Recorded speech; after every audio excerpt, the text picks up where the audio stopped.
good to have you out for our City Council meeting today, and we welcome you and hope that you enjoy the proceeds this evening.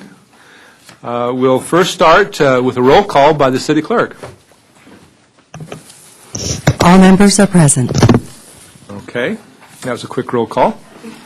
Next, we'll be led in the Pledge of Allegiance and invocation by Chaplain Christopher Morris of the United States Navy. Chaplain, if you'd all please stand and remain standing for the invocation. I pledge allegiance to the flag of the United States of America and to the republic for which it stands, one nation, under God, indivisible, with liberty and justice for all. Let's pray. They come in all shapes and sizes, Lord, all races and religions. Some can sing and dance, others can fix cars and fix dinner. They can make funny faces and scary faces. They can make us safe and protect us in scary places. They are our fathers, Lord, and we honor them this Sunday. May the city of Vista be ever blessed by them, and by our stewardship and service here tonight, be a blessing for them. Bless in a particular way those deployed at sea and on foreign shores, for by their sacrifice, yet another Father's Day in Vista will be spent in freedom and peace. Amen. Amen. Thank you very much, Chaplain Morris. Appreciate it. Next on the agenda will be the approval of the agenda. I believe we have some changes in the agenda this evening. Mrs. Geldert? Yes, we do, Mayor. We need to remove item C16. Okay, item C16, which was the massage establishment and therapist permit fee schedule. And that will not need to come back. Okay. And then we have an addition requested. I'll turn that over to first the city attorney. Okay. Thank you. Councilman Campbell has requested that an item be added to this evening's agenda on an urgency basis. Items can be added on an urgency basis when they have come to the attention of the agency after the posting of the agenda and there's a need to take immediate action. The action in question is the adoption of a resolution, a copy of which is at each of your places. And I will read the actual motion, which Councilman Campbell wishes to make. First, find that subsequent to the posting of the agenda, it came to the attention of the agency that the Legislative Affairs Committee of the San Diego Division, League of California Cities, met on June 11, 2007, and voted to request that all cities in San Diego adopt a resolution supporting allocation of the full $1 billion in funding for cities in California from Prop 1B as part of the 2007-8 state budget to fund vital local street and road repairs. 2, find there's a need for the agency to take immediate action because the budget proceedings of the legislature in Sacramento could conclude before the next meeting of the City Council, and if the City Council does not take action this evening, it is likely that the city will not be able to make its voice heard in Sacramento before final legislative action is taken. And to 3, add the matter of a resolution of the City Council of the City of Vista, California, supporting a $1 billion state budget allocation of Proposition 1B funds to cities in 2007-08 to the agenda as authorized by Section 54954.2B2 of the Brown Act. And I would suggest that it be added as item C20. And I believe that is your motion, Councilman Campbell. Does Mr. Campbell want to repeat that motion? Succinctly, the legislature has the ability to provide $1 billion to the states, to the cities, and $1 billion to the counties in the state to repair our roads. and they're reluctant to do so, Vista would be allocated over $3 million if this was fully approved.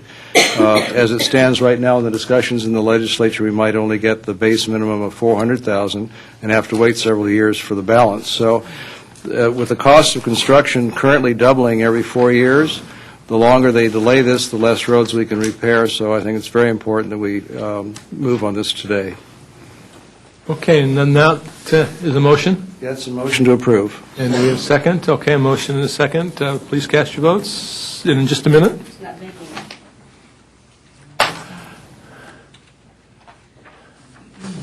Okay, if you'll please cast your votes.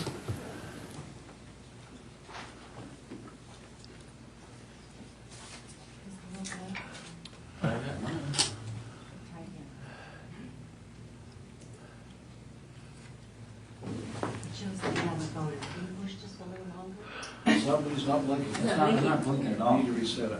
Why don't you just reset it and we'll do it again. Modern technology. All right, please cast your votes again. Okay. And that item is added to the agenda unanimously. Okay, anything else on the agenda? Approval? That's all for additions and deletions. Thank you, Mayor. Okay, thank you.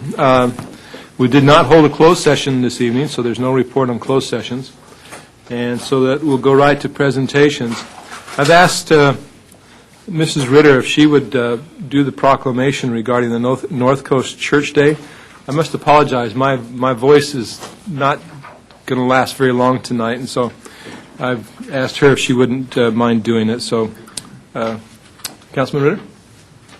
Councilperson Ritter.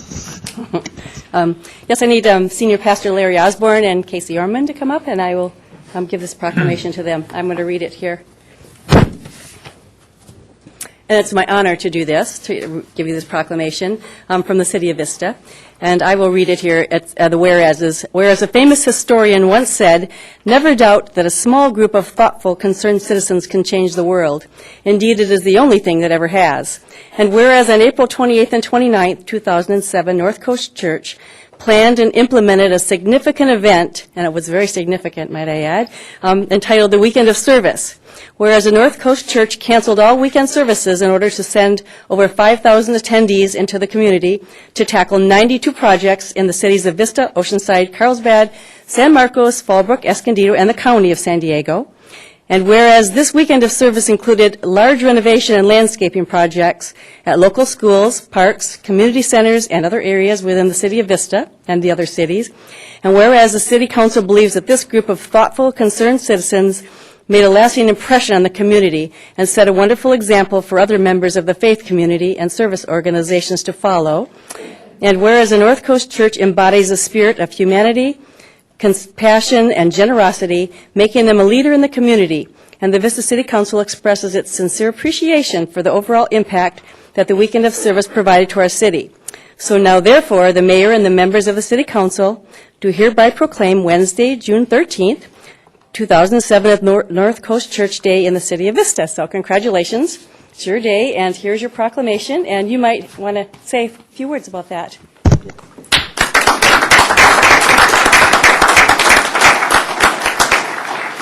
Well, on behalf of our church, we consider it a great privilege just to be in this community. We realize that we have many times found ourselves blessed by the things that Vista provides for us, from police protection to fire protection to roads and all of those other things. And I guess what I'm most pleased about is we really appreciate the recognition for a weekend. Actually, I just didn't know what to say that weekend, so we canceled it. But what I think I'm most proud about is the fact that we've been able for years to do this on small basis through small groups that we have, just over and over and over year round. And it was fun to put it all together, so not only the community but our own people were able to see what we did. And a special thanks to Casey, who's the man who put that team together. Something to put it in perspective. We did a quick run of the value of things that we were able to do, and to our shock, biddable value was well over $1 million. And we had no idea when we started that project that a bunch of people doing little things for schools, creeks, whatever, could do that much. So thank you. It's a privilege to serve this community on our end as well. Thank you. Thank you.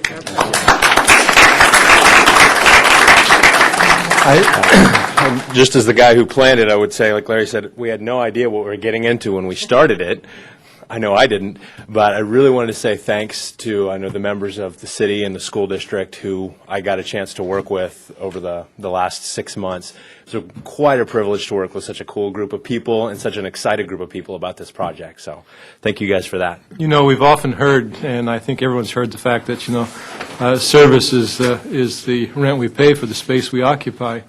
And I can say that you've got a lot of space provided for you for a long, long time, because you've just really done a very great service for this community. And I know, speaking on behalf of the City Council, we do truly appreciate everything you did. It was truly a great work. Thank you.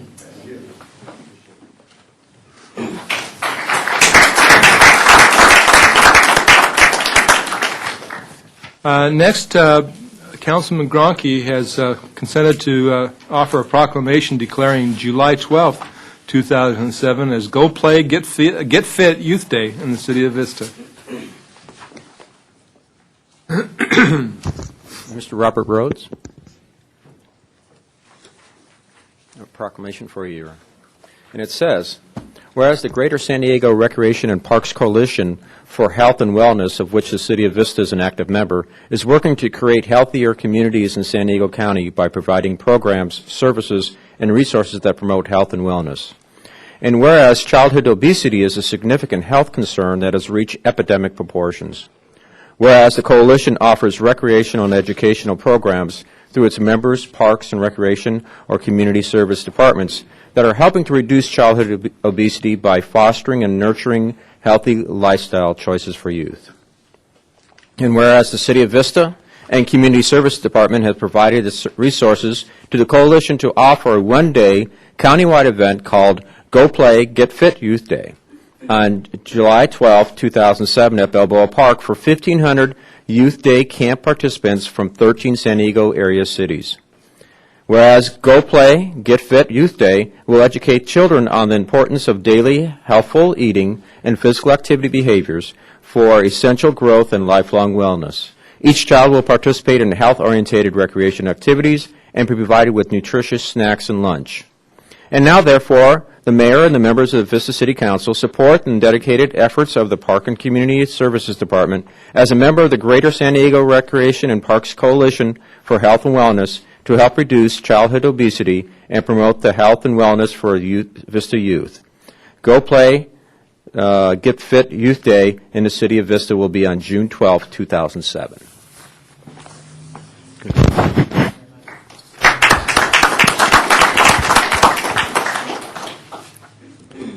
Thank you, Councilmember Gronke and members of the council, Mr. Mayor, and members of the Vista community.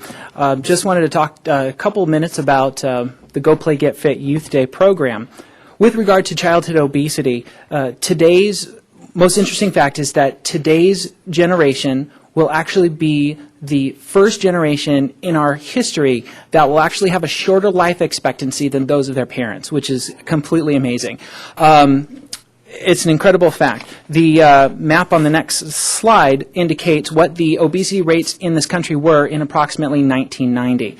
The next slide will actually show a very stark contrast coming up in just 2005, where obesity rates among youth have almost tripled in some states across this nation. Pretty incredible. So basically, what is Vista doing with regard to childhood obesity? Well, there's a number of different approaches that we are taking. We are implementing a Healthy Camp guidelines across our day camp program during the summer. We're also implementing a camp program that will provide healthy and nutritious lunch and snacks to kids. Our recreation department includes a variety of different physical activity opportunities for youth that participate in our program. And of course, we are a member of the Greater San Diego Recreation and Parks Coalition for Health and Wellness. It's a big mouthful, I know. The partner organizations that we are partnering with for the Go Play Get Fit Youth Day was obviously the Coalition for Health and Wellness, as well as the California Parks and Recreation Society District 12, which services San Diego and Imperial counties. In addition, 14 different agencies from throughout the county of San Diego are participating in this particular event. Pretty incredible. So basic highlights about the event that we're kind of striving for at this point is that we're providing an inclusive recreation experience for the youth. We're educating them about the benefits of physical activity and nutrition. We're reinforcing all of those nutritious and healthy camps guidelines that we're implementing not just in the City of Vista programs, but across all of the day camp programs. We're collaborating with a variety of different community groups with very similar goals. And we are also advocating Parks and Recreation departments as the #1 resource for physical activity needs. The event is on Thursday, July 12th, 2007 at Balboa Park. I invite you to attend, to join us during that day. It's an amazing event. We're going to be having about 1,500 youth from throughout the county coming in. We'll also be having, hopefully, a guest speaker. I'm that close to nailing an individual down, so it will be a fantastic event. Incidentally, the last 2 years, the event actually has been held at Bringle Terrace Park. Over the last couple of years, we've grown so large we can no longer hold it at our facility, so we had to find a much larger venue. A couple of the event activities that are going to be taking place is jazzercise for kids, rock climbing, some sports clinic, and of course a healthy goodie bag that kids can take home, and will include resources for parents. So basically what we're looking for, it's about their future, it's about them, and trying to combat the crisis of childhood obesity. Thank you. Thank you very much.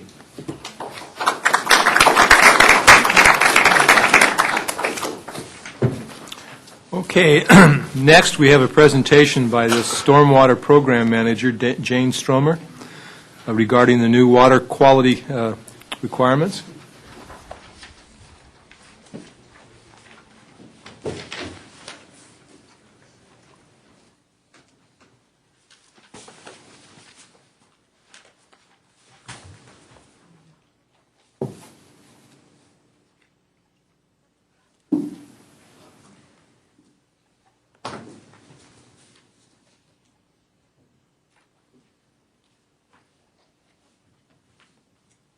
Good evening, Mayor and Council. My name is Jane Stromer. I'm the Program Manager for the city's Water Quality Protection Program. Would you pull the microphone right over in front of your mouth? I'm sorry. Okay, thank you. Good evening again. For tonight's presentation, I would like to give an overview of urban runoff, talk about 2 recent water quality orders that were issued to the City of Vista, provide an update on our compliance with these orders, and talk about Council's role for upcoming actions related to these orders. Urban runoff, it includes all of the rainwater and stormwater that enters our stormwater conveyance system, our storm drain system. But it also includes any of the dry weather flows, which are typically the illegal washing and dumping activities into our streets and storm drain system. As this water flows over the land, it's picking up pollutants from our paved and our landscape surfaces. And the most common pollutants in urban runoff include excessive sediment, bacteria, and nutrients or fertilizers. The problem is that these pollutants are flowing untreated from our storm drain system into our surface waters, which includes our local creeks, lagoons, and the ocean. And these pollutants can negatively impact the water quality and our uses of these waters for things like fishing and swimming. These pollutant discharges to surface water are regulated under federal and state law. They're regulated under the Federal Clean Water Act, and in California, the Porter-Cologne Water Quality Control Act. In California, it's the State Water Resources Control Board and the Regional Water Quality Control Boards that have authority to implement or to issue orders to require dischargers to reduce these pollutants. The San Diego Regional Water Quality Control Board recently issued 2 orders to the City of Vista, and both of these orders are very long and detailed, so this will just be an overview tonight. But the 2 I'd like to discuss are the Municipal Urban Runoff Order, which is also known as the Municipal Stormwater Permit, and the Lagoon Investigation Order. The Urban Runoff Order was adopted this past January, and it replaced the previous Urban Runoff Order that had been issued back in 2001. And this order, just like the previous order, is issued to all of the cities in San Diego County, to the county, the Port District, and the Airport Authority. And collectively, we are all co-permittees. We are all required to comply with this order. This order is very comprehensive, and it requires the City of Vista and all co-permittees to protect water quality during the 3 major phases of urban development. This includes land use planning for new development, construction, and the ongoing use of these developed properties. The order requires that we develop urban runoff management programs and written plans that detail how we are going to reduce these pollutant discharges from these development activities. And these programs are carried out at 3 overlapping levels. They're carried out at the jurisdictional level, which is what we do within our city limits, the activities that we do to reduce these pollutants and that we regulate and enforce through our standards and municipal code. But because urban runoff doesn't really pay attention to jurisdictional boundaries, we're also required to develop and participate in a watershed urban runoff management program. And this is the program where we collaborate with our neighboring jurisdiction in our drainage areas to implement water quality activities to reduce these pollutant discharges. And we also participate in the regional program, which is with all of the San Diego County co-permittees to implement shared activities, and this includes things like regional monitoring and regional education programs. And successful implementation of this program really will require citywide involvement. It's issued to the City of Vista, and it involves almost all city departments, as well as the city manager's office, city attorney's office, and the city council. So tonight I just wanted to focus on the jurisdictional program and just highlight some of the components that are in our written plan. The first 2 address planning and new development standards, and also construction. We have a component for municipal operations, which covers our street, storm drain, and wastewater maintenance activities, covers spill response, non-emergency firefighting activities, and a new one this year is special events. There are some components for existing development that cover municipal facilities. These are our buildings, our park and rec facilities. There's one for commercial and industrial facilities, and one for residential activities that can generate these pollutants. We're also required to monitor in our storm drain system to actively seek and eliminate illegal discharges and illicit connections to the storm drain system. And sometimes we are conducting enforcement activities to ensure compliance with our municipal code. Other GERB components include public participation and involvement as we develop these written plans, education to inform the different audiences about these requirements, fiscal analysis to report on our expenditures, data management to track all of our activities and report on these annually, and effectiveness assessment where we have to determine if we are successfully reducing these pollutant discharges in urban runoff. Now, there are a number of compliance timelines with this order, and there's just a few of the immediate ones that I'm showing here. We need to enter into some type of agreement with all of the co-permittees and submit this to the regional board in July. And this just highlights our co-permittee management structure, our collaboration, and our cost sharing. We also need to agree on some standardized regional report formats for these programs and submit that to the regional board. And we need to have an updated jurisdictional watershed programs actually up and running in place by this January. So to date, we have been collaborating with all of the co-permittees on these activities. The co-permittees we had all signed a memorandum of understanding back with the 2001 order. So currently we're recommending amending that existing MOU so that we'll meet the July deadline, that we'll be able to allow for some other equitable cost-sharing formulas and add the airport authority as a cost-sharing participant. And this will be on the June 26th council meeting. The city manager has been directing our jurisdictional department updates and revisions, and this is being facilitated by the Water Quality Protection Program. And there have also been some new position requests in the budget to try to meet some of the increasing requirements in the order. The second order I want to discuss is called the Lagoon Investigation Order. And according to the states, some of our local lagoons and creeks are impaired and they do not meet state water quality standards. Some of those that are included in this order are listed here. Because they say they do not meet the standards, the state must develop TMDLs, or total maximum daily loads. And what this is they will determine and set this maximum pollutant loading that a water body can handle, and then they will, and still meet standards. And then they will require the dischargers of that pollutant to implement additional controls to reduce the discharges of that pollutant so the water body will meet standards. That's a quick answer for that. But we are covered under this order because we discharge urban runoff into some of these affected watersheds.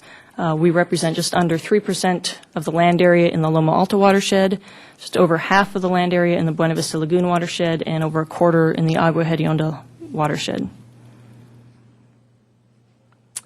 And what this order does is it requires the dischargers to conduct water quality monitoring, and the data will be used to calibrate the computer models that the state will use to develop these TMDLs. But this water quality monitoring will ensure that those TMDLs are being developed on a sound and scientific basis with best available data. So we have been collaborating with the co-permittees and the regional board on the development of a work plan that's required by this order. The work plan has been completed, but it needs to be implemented by this October. So the watershed jurisdictions, we've developed a cost-sharing agreement that will allow us to collectively issue a request for proposals to hire a consultant who will carry out this monitoring work over the next 2 years. And that is also on the June 26th council meeting. So there are a number of upcoming actions before the council that will help VISTA meet the timelines and comply with these orders. One of the requirements in the urban runoff order is to secure the resources necessary to meet the requirements of the order, which is easier said than done when I think it's pretty clear that we don't have one secure funding source for all these new requirements. So that's an issue for us and many, if not all, of the jurisdictions who are covered by these programs. We've done the best we can right now, we think, to try to anticipate what those costs are, include those in the budget. There were, once again, other things coming before council, the co-permittee memorandum of understanding, cost share agreement, and as we revise our jurisdictional programs, there may be ordinance revisions that will come to council. So in summary, these programs are required under state and federal law, and there can be significant fines and penalties for noncompliance. We have some very compressed and tight timelines to meet with these orders, and there are some long-term budget impacts because the urban runoff order is issued for a 5-year period, and the lagoon investigation order requires monitoring over the next 2 fiscal years and then the development of the TMDLs. So we have been collaborating with all of the co-permittees to implement these shared activities, and we've been working across the city departments so that we can implement these as efficiently and cost-effectively as possible. And that concludes my presentation. Thank you. Thank you. I think Mr. Gronke has some questions. Several questions. Yeah, first of all, you're talking about the need for the plan and working on the plan and the timelines. Is this going to be amended to then our general plan? Is that going to be portions of that, or is it not necessary? There is a requirement in this order, the urban runoff order, the stormwater permit, that says to update your general plan to include specific watershed principles, water quality principles. So that's actually just a little tie-in to this order. That's a separate, really separate programs. You talked about non-emergency fire use. What about in the case of emergency, like they had that big fire downtown in Escondido? Obviously, a lot of soot got into the sewer system. They're not responsible. They're not held responsible for that, are they? No, I think the regional board knew what trouble they would have trying to deal with that. So there hasn't been much that has changed from this new order to the previous order related to the firefighting activities, but it just is for your practice activities that they do implement best management practices to prevent pollutant discharges. Okay. The last question I have deals with the lagoons. I know there's a lot of sediments that get into the lagoons, and I know during major rainfall within Vista, sometimes some of our hills will let a lot of sediments into the sewer system and so forth. Are we going to help be responsible for natural sediments that get into the sewer system? The order addresses the urban contributions, but because we have this separate lagoon investigation order and TMDL, we may need to look at all potential sources. If they can be reduced, then those are actions we may need to consider. So as part of your future budget, we may be responsible for reducing the impact of natural runoff. We think yes. We do, we anticipate in the future. Right now, we're trying to find funding sources for what we know absolutely will qualify, but there's been discussion in different groups about,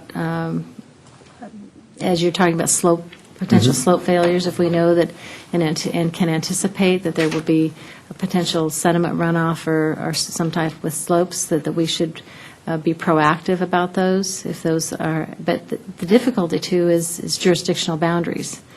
And a lot of the, as Ms. Stromer was talking about, is what's contributing to the waterways and coming in is that, especially agricultural, it's upstream from us. And, but regardless if it flows through Vista, we are responsible for that. So we're trying to, those types of things that it sounds easy on the surface, but we're trying to get a handle on it. So what we're trying to do right now is the known issues and how we contribute to the load in the lagoons and how we can handle and prevent some of those loads increasing and even decreasing them. Well, thanks for the fine report and good luck. So you got your work ahead of you. Thank you. It's all of us. Campbell? Thank you, Mayor. Do you have an idea of the cost of administering this program for Vista or for the region? Have you penciled that? It's big. It's bigger than Red Box.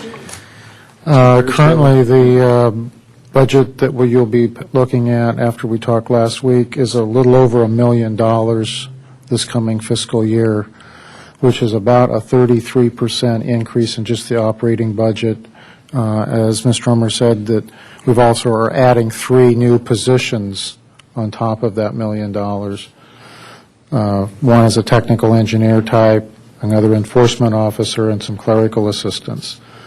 When we talked last year, when we got the first wind of this idea, we were looking at about $1 million for the first year and about $750,000, rough number, for the years to follow.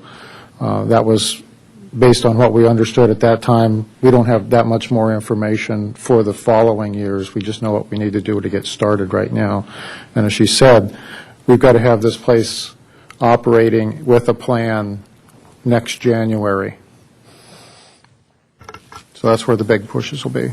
Ms. Stromer, the city's always cared about runoff. For example, when the Costco project was brought in, enormous drop structures were put into place for picking up silt and deposits of that sort, which certainly helped the outfall of the lagoon. Then when the Regency project came in for Vista Village, there was the creek side or creek walk area has in and of itself become quite a containment structure that Public Works is continually, I think, how often do they clean that out, Mr. Pierce? Often. Do we get any credit with the agency for these proactive measures we've spent millions of dollars on? Well, we should at least be identifying those in our annual reports and yes, taking the credit. It doesn't get credit in terms of any kind of monetary or any, just noted of really good efforts. But we really do care and we're trying our best. Thank you. Okay. Mr. Lopez, I'm sorry. Thank you. Since it's just mainly the cities, or is it the county that has to be involved with this too? It's all of the cities and the county is actually the lead on the urban runoff order. Yeah, because Vista is kind of in the central part, and there's county all over, and so we do get a lot of runoff from the county. And so when you have a problem in your city, and it comes from the county, so then you'll be able to work things out. Is that correct? We try. The county is a participant with us in our different watersheds. So yeah, we do. Each city has a hotline, and we do refer things back and forth as needed. Our code enforcement works with their code enforcement on some of these issues because we all understand that we all have our own responsibilities, and so we have been able to work together. Okay, thank you. Mrs. Ritter. How, on the fertilizers that come in out of the county, because it's a big growing area in this area, how will they ever stop the fertilizers that already have leached into the soil that are going to come, to Vista, through Vista? And even worse than us, I suppose we're supposed to stop some of it, and then it gets to the coast, and then they have to stop the rest. I mean, it seems like impossible task. There are some very difficult tasks associated with this, so, and there are some issues, I believe, with higher nitrates in the groundwater, and some of that seeps back up into our storm drain system and back up into the creeks. I think we show that in some of our dry weather monitoring. And there's more and more that is happening with some of the agricultural operations, both a focus for our watershed group and education activities that we do, but also working with the agricultural associations. The regional board is in the process of, there's something called agricultural waivers, where the ag facilities should register, and then they will be aware of the best management practices that they should be doing to help improve water quality. So I think there's a number of actions that are coming as we look at this bigger picture and how we can all work together to improve these issues. Okay, well, thank you. Thank you very much. Thank you. Okay, the next item on the agenda is oral communications. And this is the time when you have a chance to speak to the City Council about any item other than those that are on the agenda. And you have 3 minutes to do so. And the first person that we'll call forward is Winifred Meiser.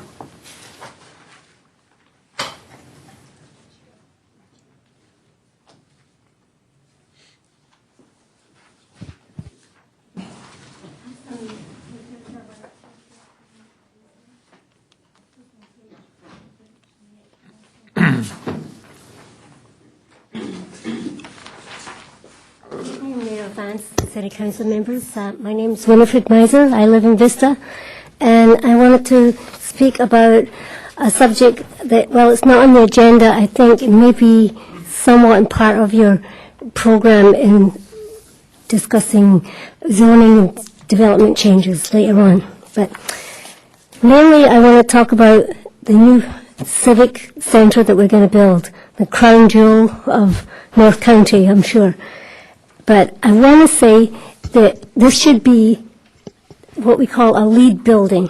This is an acronym. It means Leadership in Energy and Environmental Design, for environmentally sound building practices.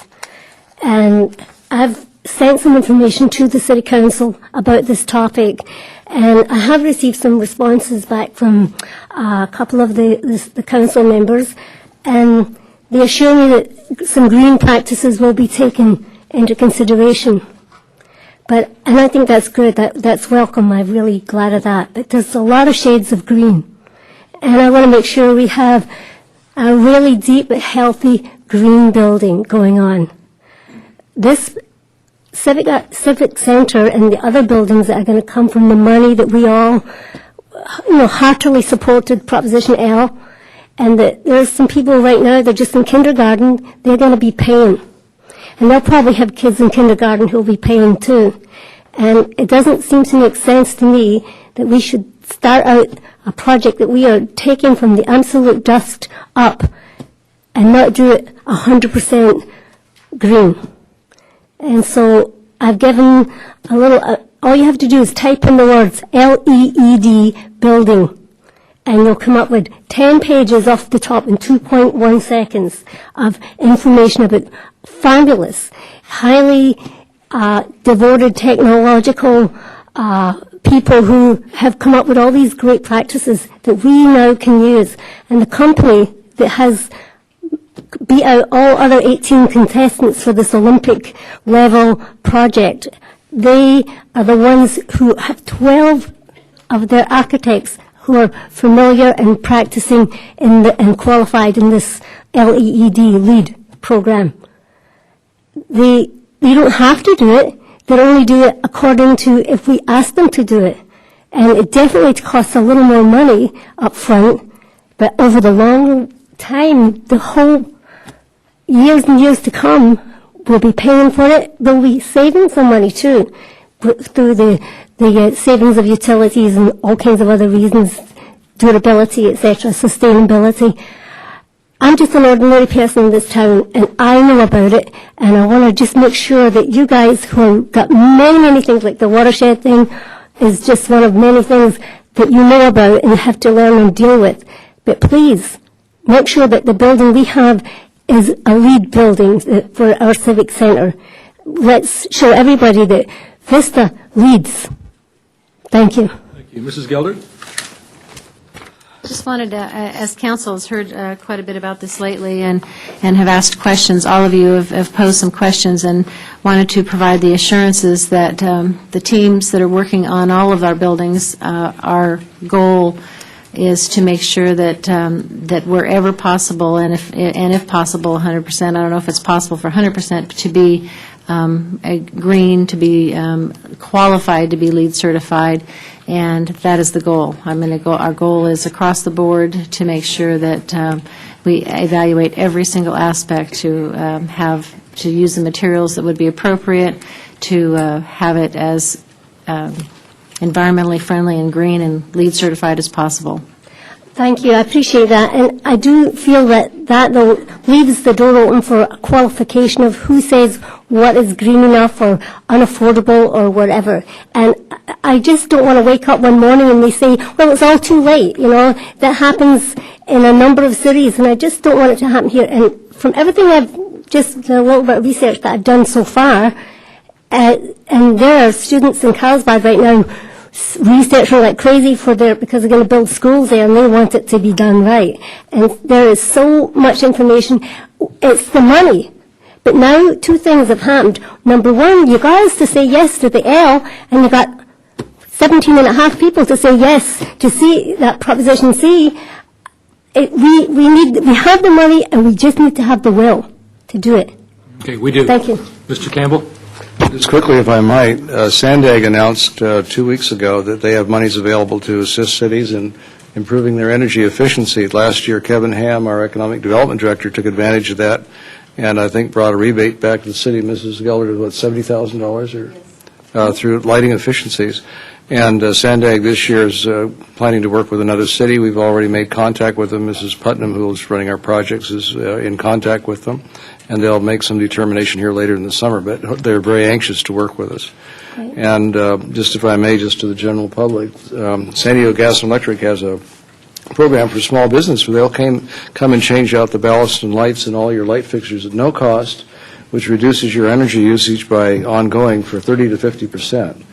And it's just something that I think small business ought to contact San Diego Gas and Electric and take advantage of that. Okay, well, thank you. We'll get some right up there.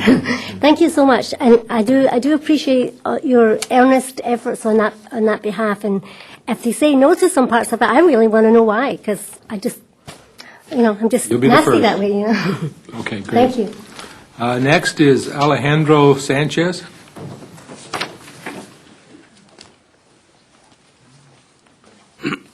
Hello, City Council members, Mayor. How are you doing? For the record, my name is Alejandro Sanchez. I live on 240 East California Avenue for over 7 years now. First of all, I would like to congratulate Eric Dennis, Deputy Building Official from Community Development. After a long time that I made so many complaints to building and code enforcement, finally I got somebody from this department showing up today, and he found out that there is a lot of problems that we have in these buildings where I live at. As many of you know, I've been managing these apartments for over 7 years now, and I refuse, with all my heart, I refuse to let these, most of these decent people who used to live there, that many of them, they move, of course, right now, but I refuse it to put in living like rats, with so many violations, and gas violations, cockroaches, all kind of craps in every almost single apartment. And finally, I have somebody who came and testified that there's just too much, and this landlord did not want to do nothing. I think it's a very serious problem that we have in Townside, where I live mostly. I've seen many, many violations, and I think it's a time for the city to step in and do something about it. And I hate those greedy landlords where they do, that they try just to keep money and ambition for money and money, but they don't do nothing for these poor tenants. Of course, I got my 60-day notice to move because I stand for what I believe that it was right. I don't care, if this landlord is very powerful. I know he is, and he's got a lot of businesses all over the country, Merchants of Properties. But I believe that, this is the right way, this is the right thing to do it. Now I'm asking you guys to please just try to let know the managers and all the landlords knows that, that there is some laws here in the city, and they have to abide for them. And especially, to advocate for the people, the decent people that are they're trying to do the best for the city. I tried for many years, and I get involved in many issues in the city before, prior to have my surgeries, but I always, looking forward to see the direction that, in particular when the city have so many good ideas and so many programs in mind that I really admire, when you really wanted to do some differences. And I've seen it, I've seen the effort and everything what you're doing. And this last, at least in this last year, I've seen a lot of movement, not only from you, but from the law enforcement, which is, I appreciate it. But I think that there is some things that needs to be done, and I think this is one of the things that I would like to see in the city of Vista. Thank you. Mr. Sanchez, you might want to know that at our recent goal-setting session on the budget and on our goal-setting for the community, that code enforcement, a proactive code enforcement program was high on our list of goals, of things that we want to accomplish.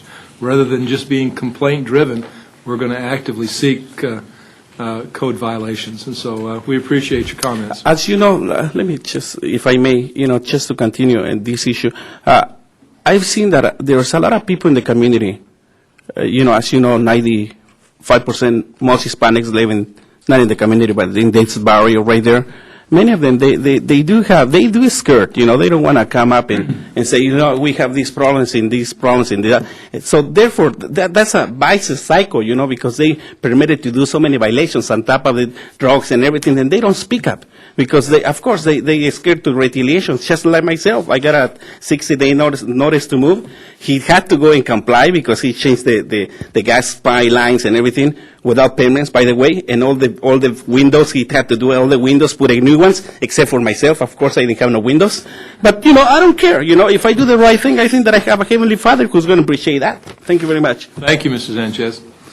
All right, that concludes our oral communications. Next is the consent calendar. And on the consent calendar, item number 5, someone's asked it be pulled only if there's questions. Does any member of the council want to pull item C5? Okay, then that won't be pulled. Item C7, we have a request from the audience to pull C7.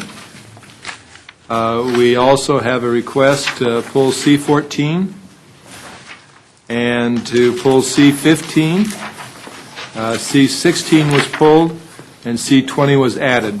Are there any other items that members of the council would like to remove? Mr. Campbell? I need to recuse myself on C17 as I have a business relationship with the person that's involved in that. Okay, very good. Anyone else? Do we have a motion then on the remaining portion of the, Mr. Lopez has a motion. Do we have a second? Second.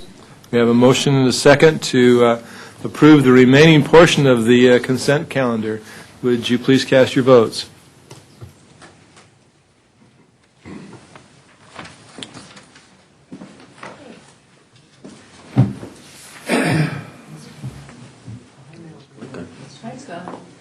We're having some technical difficulties. You want to reset it? Reset, okay. All right, please cast your votes again.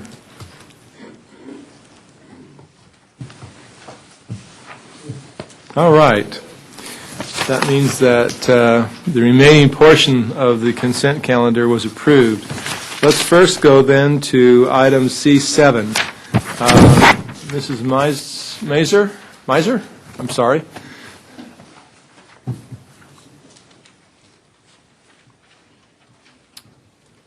Did you have some questions on this one? Yes, Mayor Vance and City Council members, I just noticed this when I came here tonight, and my reason for coming up and going ahead and filling out a card and keeping it in is, first I wasn't sure if it was directly related to the Civic Center building and those kind of things, and so I'm just asking if that is the case. Because they're going to change zoning? This is actually setting a hearing date for the adoption of what we call Green Book or standard specifications into our ordinance. These are things that we typically do every so many years where we have to adopt the specifications and standards for the construction Right, but industry. so there is so much large-scale construction getting ready to go on, I just wondered if it was in any way significant to those constructions, any of these changes. These set the standards in which some of the public works, in other words, the work that is done in the streets, are always done the same way, no matter where we are in the city, and that's what these standards set. So they haven't anything to do with the construction that's going to be taking place of the new buildings? These take care of the construction of the improvements, the sidewalks, the curbs and gutters, and the streets, but not the buildings. Okay, that's why I stayed and left the card, just in case it had any bearing on that subject. Thank you. Thank you. Would someone like to make a motion to approve that item? I'd move to approve. I'll second it. We have a motion and a second. Please cast your vote.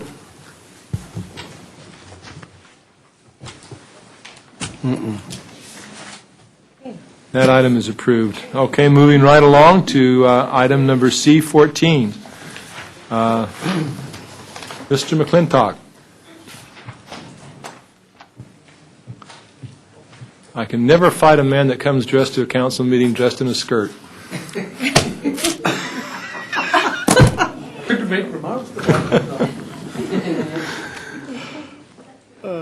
I'm a cross-dresser. No, I know Mr. McClintock well, and we are very anxious always to be a part of the event that's coming up that I'm sure he's going to tell us all about. Yep, that's the Okay. thing. My name is Rob McClintock. I'm chief in the San Diego Highland Games that we hold at Bengal Terrace Park. I'm not quite sure how many people come. Some years we get 10,000 a day. Some years it's 10,000 for the whole weekend. It's become one of the major events. We hold it at Bengal Terrace Park, as I said. We don't have any problems in getting people from out of the city to come. Your motels is booked out, been booked out for months. The problem we got is trying to get the people from the city of Vista to know that we're there. For years we used to put a banner across Vista Way, and then of course you change downtown, and that banner we still have. And we would like to get permission to start and put the banner back up again. It met the city standards at that time, so. I think this item would do that, if I'm not mistaken. Oh, you did? Yeah, this item will do that. Then that's why I'm here. Okay. All right, very good. Do we have a motion to approve this item? I'd move. Thank you. We have a motion and a second. If you'll just, okay, now cast your votes. Thank you, Mr. McClintock.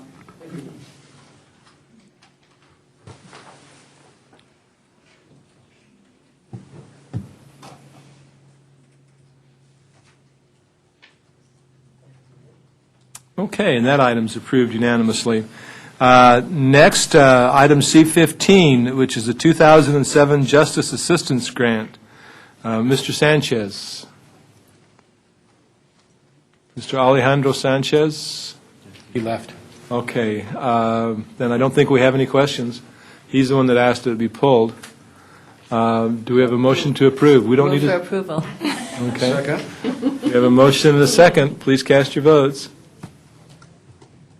Well, that was fast. We didn't pull it. Okay, that concludes the items for the, oh, it didn't show up? Let's try to. Okay. That did. There we go. All right, that concludes the consent calendar items. Next, we'll go to the discussion items. Item D1 is the results of the June 5th, 2007 special municipal election. Ms. Killian, are you going to give that report? I think that since this is developed while she was at a training conference last week, I think what we would like to just announce is that the results of the June 5th election was that Proposition C passed. It did? Yes, it did. So we're excited about that. We have our results certified by the Register of Voters last Friday, June 8th, and looking at once the council approves this item, if you approve it, that we will have our city clerk be on a plane in the morning to have it before the state and have that,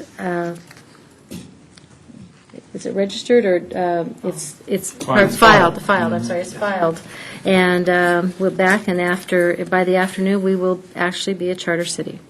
That's great. I just am really proud that we went forward with it, and I'm glad that Mr. Lopez brought this forward when he came on the council, because I think it's going to have a lot of great results for the community. And so, Mr. Lopez, thank you. We appreciate you for your diligence, and also to the staff that worked so hard on their own time to make this thing happen, as well as many others that in the community that worked to make it happen. So, again, thanks. The city attorney who wrote it all. Did the city attorney do something? Yes, he did. He did quite a bit. No, he did quite a bit, and we're very grateful for his efforts, too.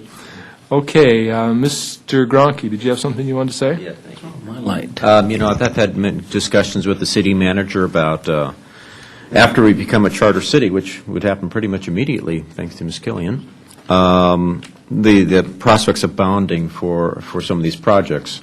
And she informed me that when it comes to the outlook for bonding and the rates and so forth that go along with that, that sometimes they look at the council and the stability of the council and how they work together. So I guess as you thank, I'd like to thank my council, because I think our efforts here in working together in unison to help the city, I think shows, and it's reflected, I think it's reflected in the vote. So what you're saying is that we have to still be happy with one another? We got to, until we get the bonds going, and then after that, we can be anywhere. All right. Very good. Secondly, I think I want to thank Ms. Geltert, because also going along with that bonding issuance, I think they look at the stability of the financial stability of the city and the frugalness that Ms. Geltert continues to show within the budget. I think this is reflective, and I think it will be to our benefit when we go out to bond. Thank you, Ms. Geltert. Okay, Mr. Lopez. Thank you, Mayor.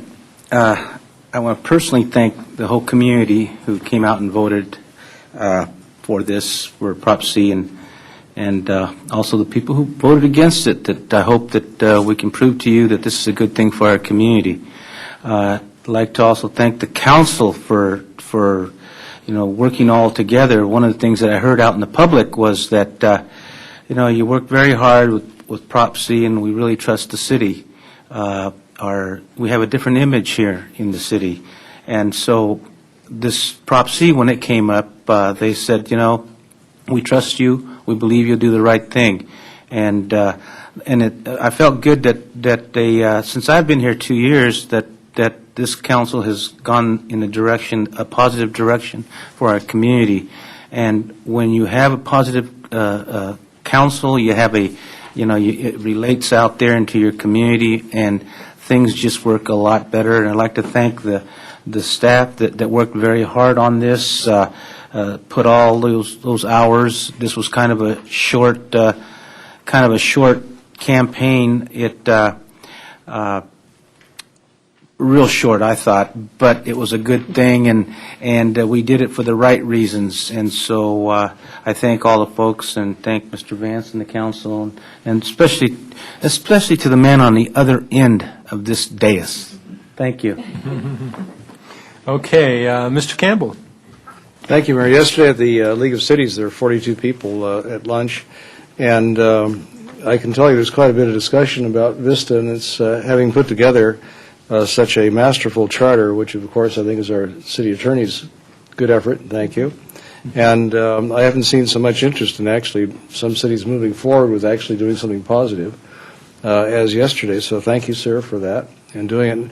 And Mayor, if I may, I'd like to ask you to make the motion and the Mayor Pro Tem to make the second. It's in deference to you for helping move this thing forward, your leadership. Well, that's great, but I feel like perhaps maybe we ought to give that honor to Mr. Lopez because of the fact that he's the one that brought it forward, and I think that I think that would be great if he was to do that. You make the motion. Before you do make that motion, I was talking to the city manager today, and I think it's really neat for the city of Vista to be on the forefront of something, of things that are happening in the community, or in the county. And I'm just really grateful that other cities now are looking to our example and to looking at the things that we've been able to accomplish this past year, our last 4 or 5 years. And I think that they've indicated to us that we are on that forefront by just asking about the things that we're doing. Mr. Lopez. And with that, I'll make the motion to make it law, I guess. Okay, in a second? Anybody? Sorry, Mr. Campbell, was that a second I heard? Absolutely. All right, we have a motion and a second. Please cast your votes.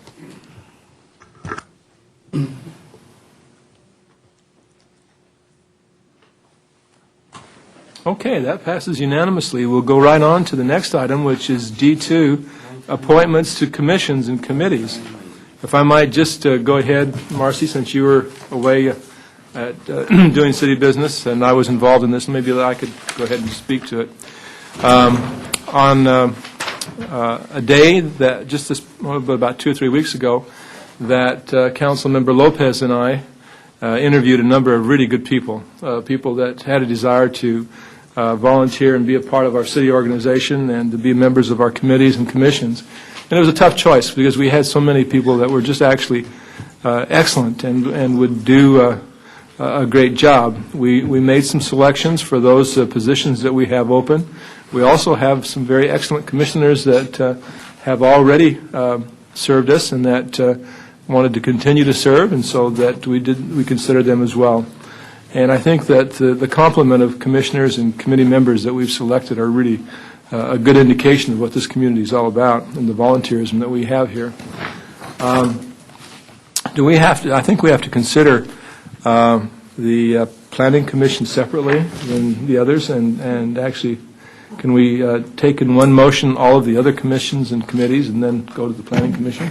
You can take items, yes, Mayor, 1, 2, and 3. Okay, items 1, 2, and 3. Do we have a motion? So moved. Second. Okay, we have a motion and a second. Why don't you cast your votes on that?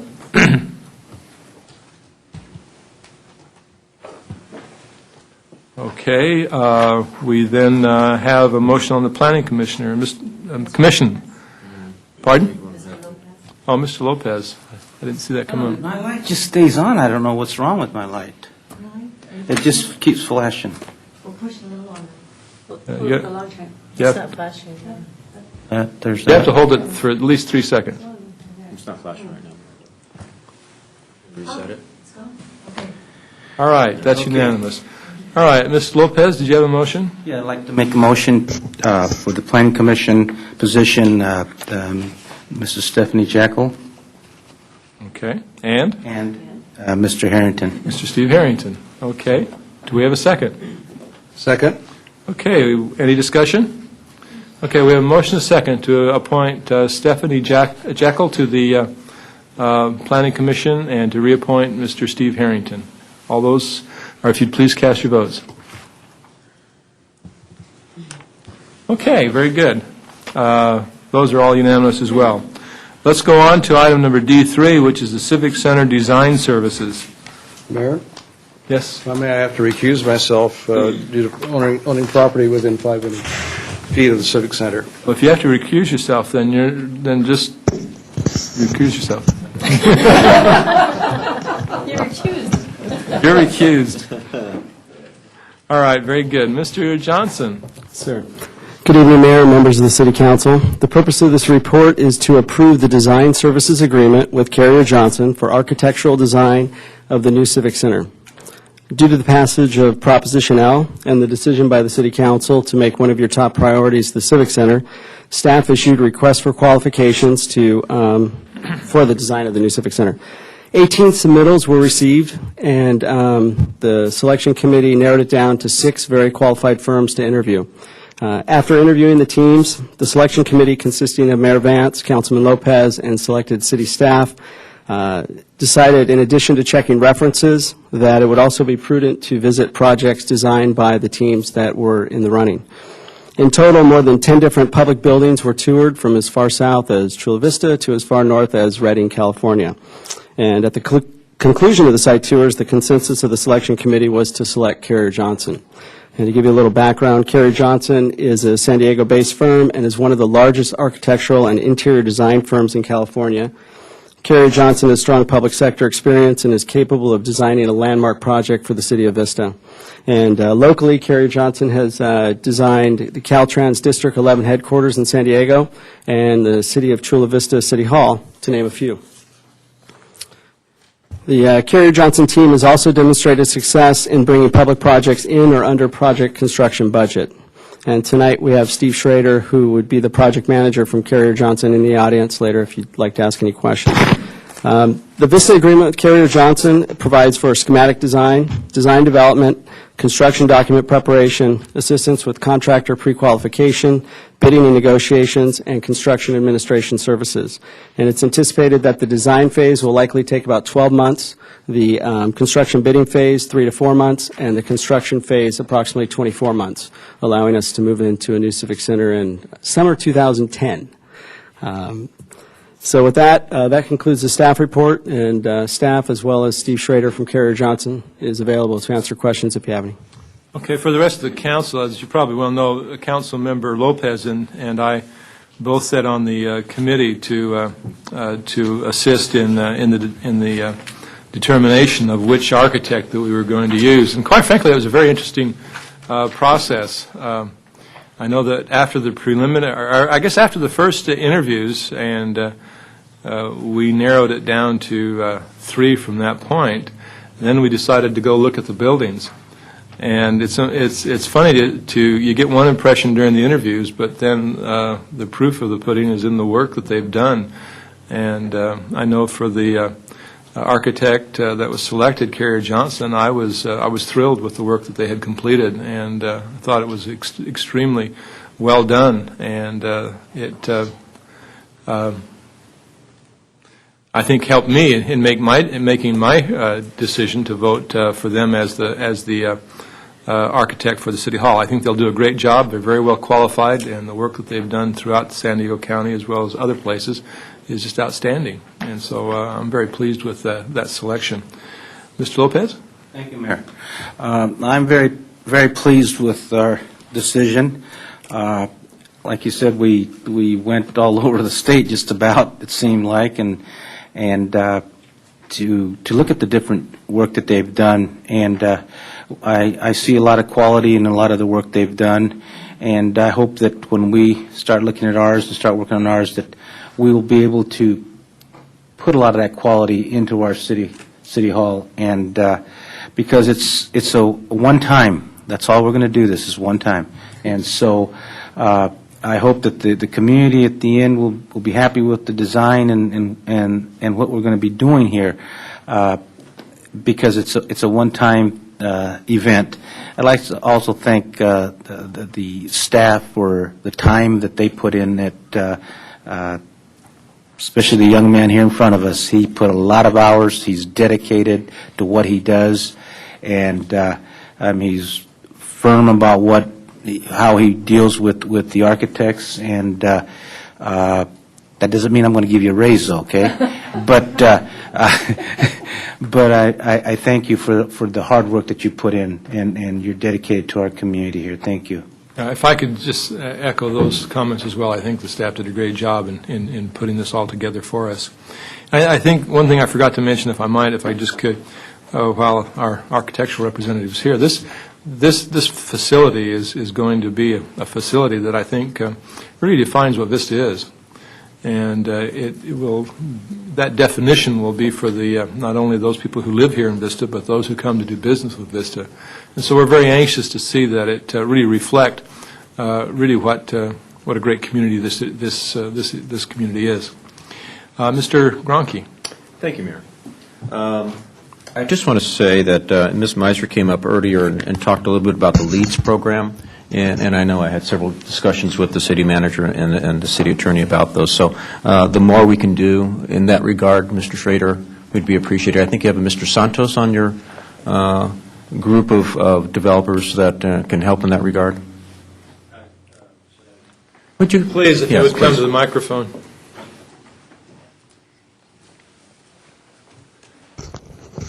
Good evening, esteemed council members, Mayor Vance, and the public, thank you for this time. Our Ernie Santos, who was part of the interviewing team, is a lead AP accredited professional.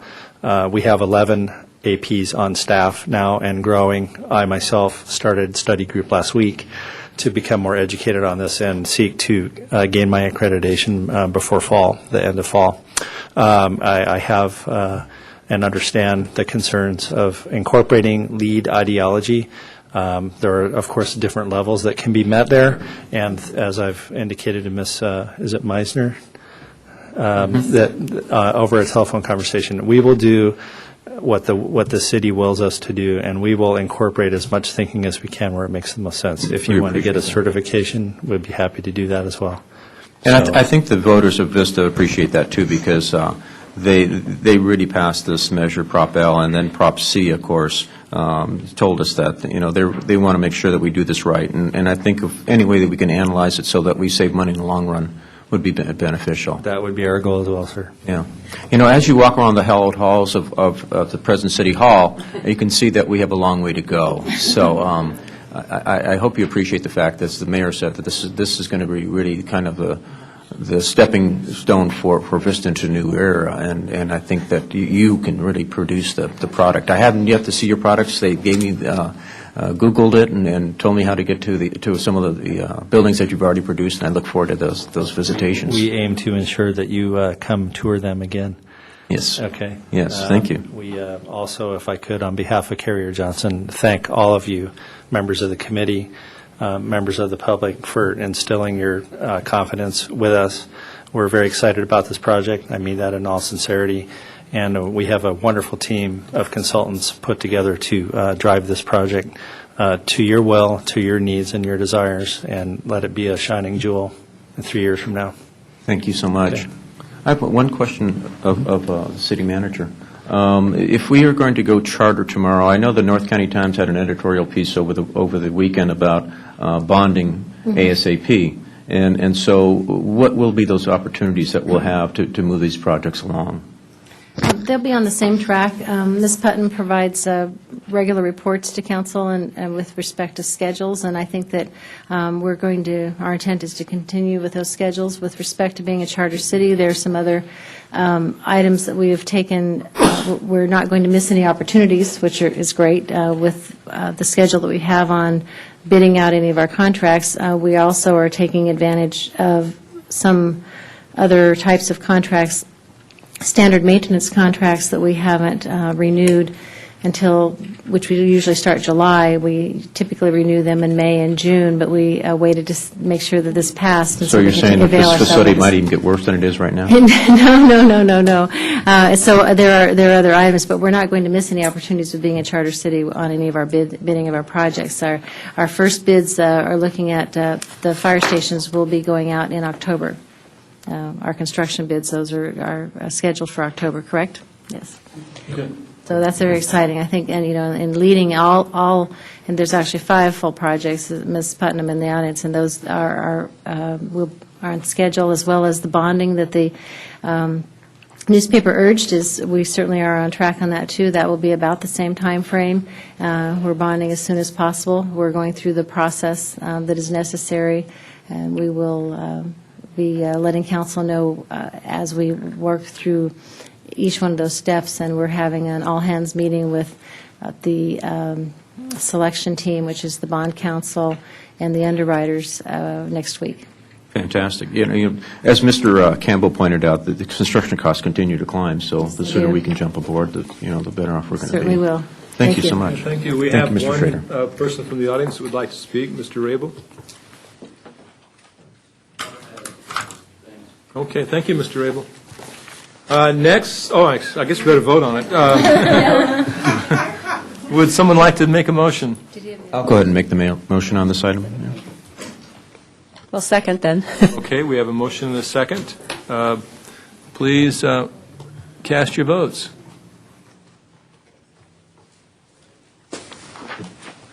Okay, and that passes unanimously with Mr. Campbell absent from the council chambers. Okay, Mr. Campbell will come back forward. Okay, item D4, which is the full access and coordinated transportation statement of support, and Mary Dreibelus will handle this for the staff. Mayor, probably I should make a disclosure that I'm a vice chairman of the board of FACT. Why? I don't know why. Do you have any financial interest? No, we receive no pay whatsoever. All right, okay. Good evening, Mayor and council members. I was actually going to disclose that also. I'm just going to briefly introduce this item regarding FACT and the recommendation to sign their statement of support. FACT is a relatively new nonprofit organization. One of the things they've done is taken on the very large task of bringing together all of the different transportation providers similar to Out and About. I understand there's over 250 around the county, and in an effort to help us to work more effectively together, share resources.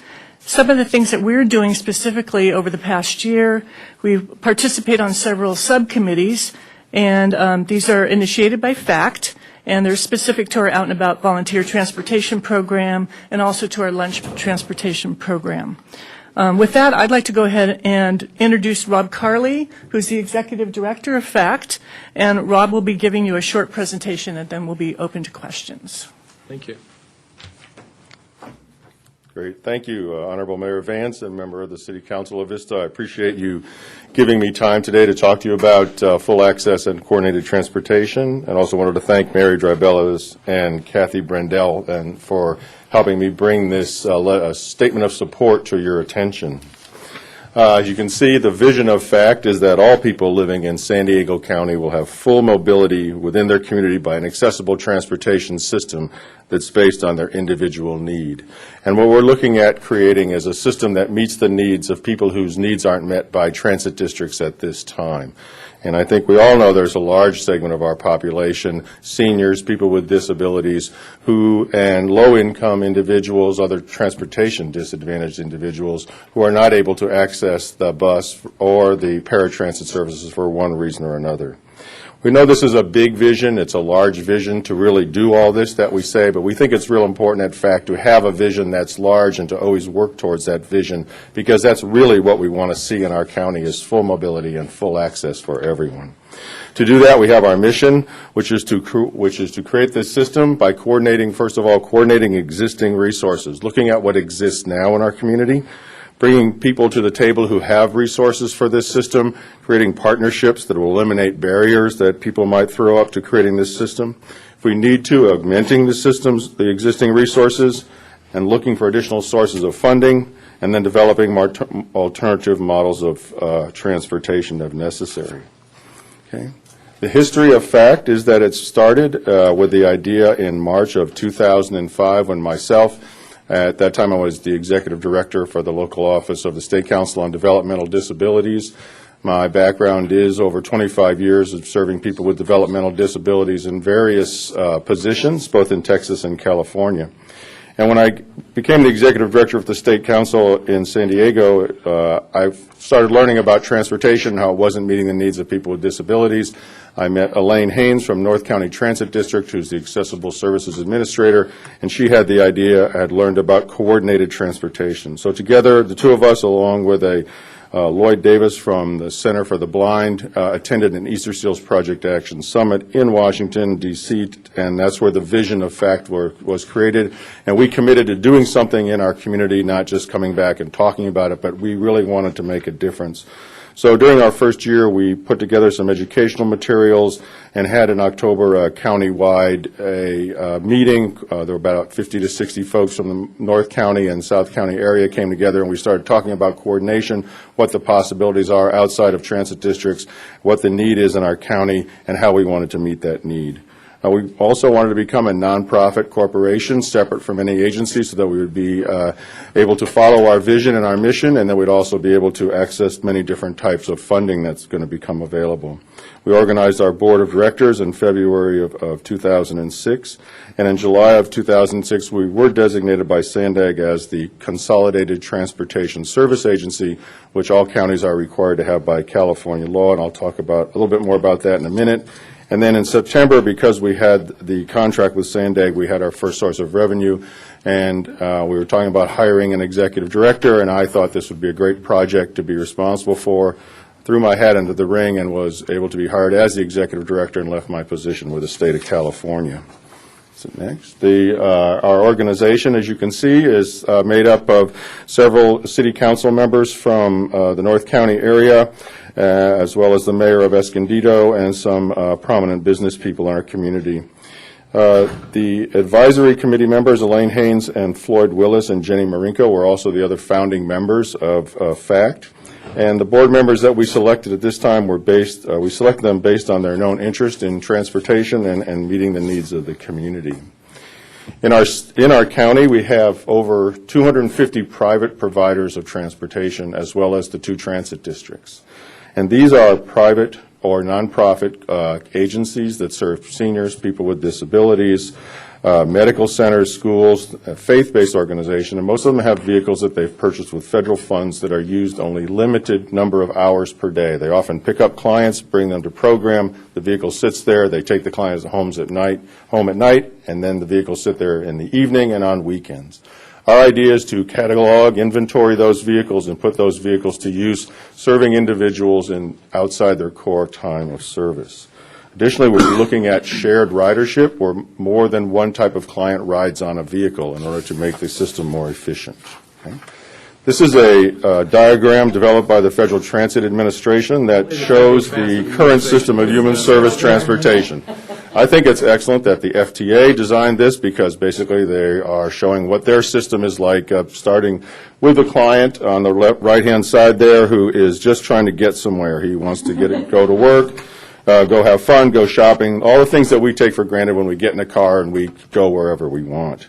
And then on the left-hand side are all the different federal agencies associated with funding for transportation, how the funding is funneled through state and local agencies. And then the main thing is the person doesn't know who to call. He doesn't know how to access the services that he needs in order to get a ride. So the next slide shows what FACT envisions. This is the FACT form of transportation that we envision in our county. We have our customer in the middle, and in fact, we'll be meeting the needs of that customer by coordinating the resources that all the different players will bring to the table in the surrounding circle. You can see all those players work closely with Full Access and Coordinated Transportation, but they also work together themselves. So we create partnerships between the different entities, partnerships within FACT, and we serve a customer, and because that's the purpose of our system, is a customer-based system of transportation. So what will our system look like? We're looking at county-wide services. We're looking at one telephone number access for the county-wide services. FACT will be the centralized ride scheduling and dispatching center for the county. The services will be provided by a network of private and public transportation providers who agree to be part of our system, utilizing their existing vehicle resources. We don't want to buy any more vans or buses. We believe there's enough vans and buses in our county to serve many more people than they do now. FACT would then, as the centralized ride scheduler for the county, broker the rides to the most cost-efficient provider that's available within the system. The vehicles would carry shared ridership, meaning instead of 4 vehicles going into a neighborhood, picking up one senior, one person going to a dialysis center, one person with developmental disabilities, one vehicle can go through that neighborhood and pick up all those different people and carry them to their destination, and you have then 3 other vehicles that could be used for other purposes in the county. We're looking at centralized administration of billing for these rides, and we're looking at consolidated of funding for ride reimbursements. And all of this takes place through the technology that is available today. So who will benefit? Older adults and seniors, low-income individuals, people who do not have transportation, anyone who's transportation disadvantaged. The CTSA, the Consolidated Transportation Service Agency, was created by the Social Services Transportation Act of 1979, and in that legislation, it says that the purpose of the CTSA is to improve transportation services for social service recipients by promoting consolidation of these services. And they expect, in the legislation, it actually states that with resulting benefits of centralized dispatching, centralized maintenance, combined purchasing, centralized administration, and efficient use of existing sources of funding. When we developed FACT and created our goals and what we wanted to be, we did not know that the CTSA was supposed to do these things. And Sandag had been the CTSA for many years, and they primarily provided a lot of education and outreach, but didn't really get down into the trenches, so to speak, and really work on coordinating and consolidating the service providers. So now that we are a public agency, the FACT mission has been given real impetus to move forward and serve the community. An example of a system that is working and has been in service since 1979 is Access Transportation in Pittsburgh, Pennsylvania. They provide 1.8 million rides per year through 125 sponsoring agencies. And the sponsoring agencies are like the Area Agency on Aging, Mental Health Services, Drug and Alcohol Abuse Services, social services of all kinds who pay for rides, and then they have 8 different private companies that are the providers, and they coordinate through a brokerage all the rides in that system. Right now I'm working with several of the cities, representatives from several of the cities in the North County area to implement what we're calling our North County Pilot Project. Rather than try to coordinate or attack the whole county at once, we decided we would work mainly in the North County area. It is a smaller area. There is both rural, urban, and unincorporated areas. And also we've had a lot of support from North County Transit District for our project. They have applied with us for a grant, as well as they have applied with us to be the CTSA, and right now they're giving FACT in-kind office space at their facility in Oceanside. So we're looking at the North County Pilot Project within the boundaries of the NCTD area, which is still 1,100 square miles. And we've been meeting together for about 3 or 4 months, and we're talking about how do we figure out how much it costs to charge someone for a ride, because often programs who provide services get a lump sum for a ride and they don't know actually how much that ride really costs. So people have to delve into the true allocated cost of rides. We're looking at insurance issues. How are we going to set up the insurance, the liabilities that are going to be prevalent in this kind of a system? So we're starting the down the road of overcoming the barriers to making this system work in our county. And it's, this does happen in many places throughout the country, and people have taken the time over the years to solve the problems, and right now we're just beginning to solve those problems, but I believe they really have to be solved for us to meet the needs of our community in the future. So part of what we're doing is developing these relationships in the community by our Community Partnership Program. And tonight, I'm asking the City Council of Vista to sign a statement of support that says that they agree with the vision and mission of FACT, and that they think this is a good idea, that this is something that should happen in our county. And I want to do this so that when I go out and talk to different groups and to agencies, I can say that these groups, these entities, these municipalities have agreed that what we're doing is a good idea. It's like a letter of support for a grant. In other words, we think what you're doing is a good idea. We want to be supportive of it by giving you this letter of support, and therefore it brings more attention to our project. So let's see. Next one is we call this our partnership pie, to talk about the partnerships and the parts of transportation. Transportation is not just vehicles, but it's all different areas associated with transportation. And people can come to the table bringing any one of these or even more support or resources to the table. So they could have vehicles, or maybe they could provide maintenance, or maybe they could help us with insurance. Maybe they have a good training program and they could train the drivers within the system. Whatever an agency or entity has to bring forward into the program, that's what we want to capture and make them a partner with us. And then the final slide shows what our system will look like. We have our partners, the human service agencies, county, Sandag. We have the resources. We have our customers. and then FACT, through the people of FACT, the technology and the commitment, will provide the customers the access to life that they should have as individuals. So with that, that concludes my presentation, and I'll be glad to answer your questions. Thank you very much. Do we have any questions? Mrs. Ritter. I just, with our Out and About program, I need to know how that's going to work with the Out and About program. Will it replace it, or will it enhance it? And, funding, will it pull funding from things that we have? Can you explain how that will work with our Out and About program? Those are great questions. And I see it as an augment to the Out and About. I see it, what I would want to do with the Out and About program is see when those vehicles are used for that program, and I don't want to take those vehicles out of that program. But if they're not used on the weekends or at certain times, then I would like to see those vehicles put into place for service for other individuals within our county. I see transportation as a regional issue, not it's like a citywide issue. So those are the kind of things that we're working with Mary and the other folks who have transportation systems that the city provides funding for.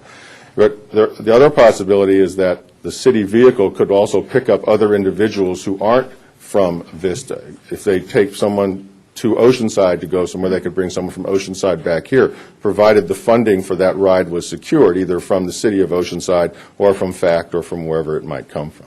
Would it centralize our Out and About program with you, or would it remain with our city? Or do you don't know? I don't know that yet. Okay. First I would say that probably the Out and About program could stay the way it is now, and then the vehicle, in the times it's not used for Out and About, could be put into the FACT system for those hours. If the City of Vista wanted to incorporate the actual dispatching and ride scheduling with FACT, that's a possibility. Would there be additional funding for us then, if that was the case? For each ride that you provided outside of the current rides, yes, there would be ride reimbursement for that. That's one of the things I strongly believe in, is that whoever rides that vehicle has to pay for it either themselves, or there has to be a reimbursement from either from another program or from FACT when we gather donations or get grants to provide the rides. But those rides have to be realistically reimbursed for someone like Vista or any agency to want to actually be part of the system. Okay. I would just add quickly with that, we've discussed some of those questions, and as Rob says, some of the initial meetings we've had are really taking baby steps because we don't know what the relationships will be. We haven't really defined those. Things we can do right away that are very beneficial. When we're training our drivers or training our volunteers, that's something we could do across the board and take advantage of, bringing in trainers for a large group. So we're, like you said, taking baby steps at this point. We don't want to lose the one-on-one relationship we've developed with our clients because we know them very well. The sky's the limit on where we can go with this. Well, plus, we've won lots of awards for our program, and so, we need to... And I just want you to know that I, myself, as the executive director of FACT, I wouldn't want to take anything away from anybody that has something that's good. My goal is not to control everything. It's to provide more services when vehicles are available. And if we find out the Out and About vehicles are not available, then that's just fine. And that program can exist the way it is. But like Mary says, maybe there's something else Vista could do as far as maintenance of vehicles or provide training, or I don't know how that's going to turn out. Don't know it's yet. the same with the transit districts. The transit districts provide excellent service, and I will always say that, but it doesn't meet everybody's needs. So I want to meet the needs of those whose needs aren't. Okay, can we shorten these questions a little bit? I'll short it real short. Okay. Well, wait, Mr. Campbell's before you. Okay.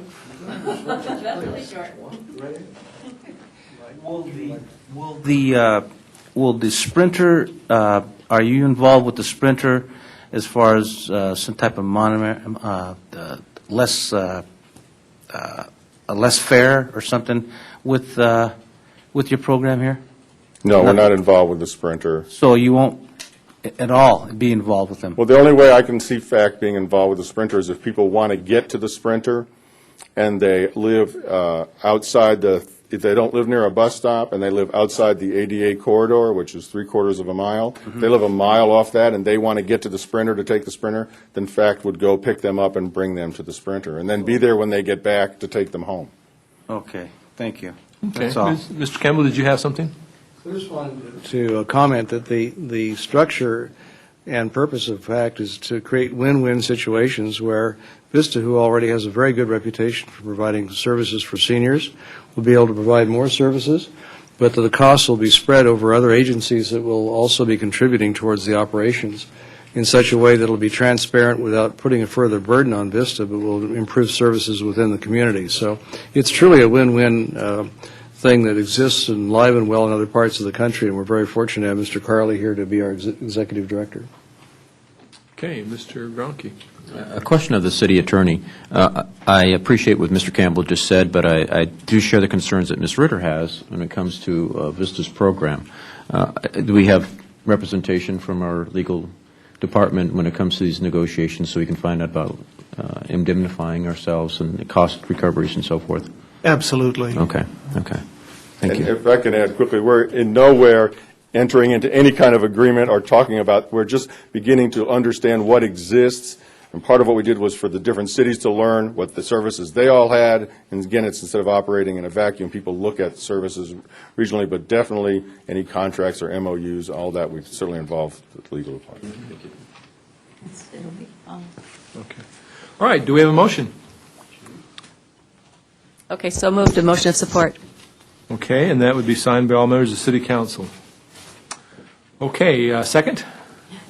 I'll go ahead and second that. All right, let's cast our votes.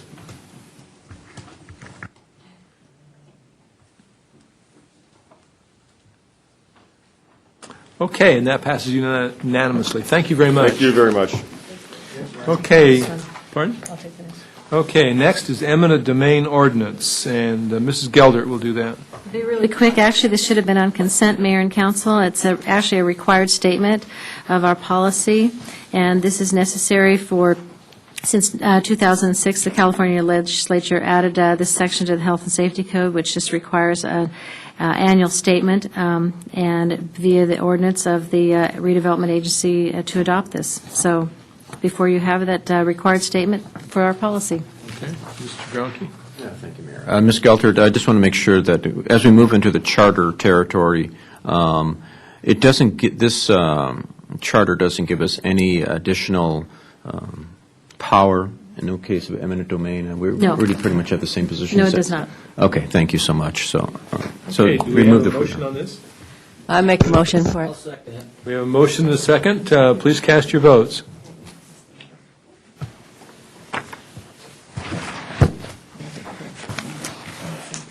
That passes unanimously. The next item, D6, is the revised city purchasing system ordinance. And Mr. Piper, I believe that's your baby. Yes, that is my baby. Mr. Mayor, members of the council, this is an ordinance to revise the Vista Municipal Code to begin to take advantage of our soon-to-be status as a charter city. Although it will be hopefully introduced tonight, it would not have take effect until 2 weeks after a second reading, at which time we will, of course, in fact, be a charter city. The purchasing ordinance adds some issues or some facets. Job order contracts are added, a feature that does not exist for general law cities, and we are also giving the city the power to use alternate procurement methods with the consent of the city council, and we are also removing the requirement that the city pay prevailing wages unless it's otherwise required by a grant or federal or state law with respect to funds that the city receives. Finally, we are also permitting the city to take advantage, when it is appropriate, of volunteer labor without certain of the limitations that are applied to volunteer labor under state law. And I'd be happy to answer any questions. Okay, do we have a motion to approve this? So moved. Okay, we have a motion and a second. Please cast your vote.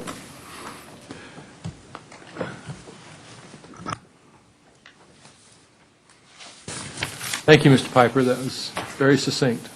You're quite welcome. Okay, next we'll go on to public hearings, which were supposed to have started an hour and 10 minutes ago. Crosswalk removal on University Drive at North County Square. Hey, Mr. Pierce. Excuse me. Good evening, Mayor, Council. The intersection we're going to talk about is the University Drive at the entrance to North County Square, as you see on the map here. This intersection is controlled by a traffic signal. We have marked crosswalks on all four legs of the intersection. This is the easterly crosswalk. Looks like sort of. Sort of, yeah. You can tell which is the right turn movement. This is the west crosswalk, and these are going to be the two crosswalks we're going to be talking about tonight. Looking eastbound, and then looking westbound. Let me back up here. We have a split-phase traffic signal at this location because of the lane configurations on both sides of University Avenue conflict. And so we have pedestrians that conflict with the right turn movement as well as the left turn movement because most of our vehicles are coming from the east side from the Sycamore side and returning that way. There's very few that will go westbound from this intersection. So what we would like to do to increase the efficiency and shorten the cycle time on this traffic signal is to remove this eastbound crosswalk.